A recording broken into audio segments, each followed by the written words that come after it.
Working into the front loop. In this video, we'll show you how to crochet into the front loop of your stitches. You can work into the front loop using any of the main crochet stitches and techniques. To demonstrate, we'll be using single crochet stitches, which is a double crochet in UK terminology. We'll also be using a contrast colour yarn to keep things nice and clear. The front loop of your stitch is the front leg of the V shape.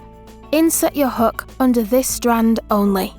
Now we'll work a single crochet stitch. Once you've inserted your hook, yarn over and pull through the loop. Yarn over again and pull through both loops on your hook. You have now worked into the front loop of a stitch.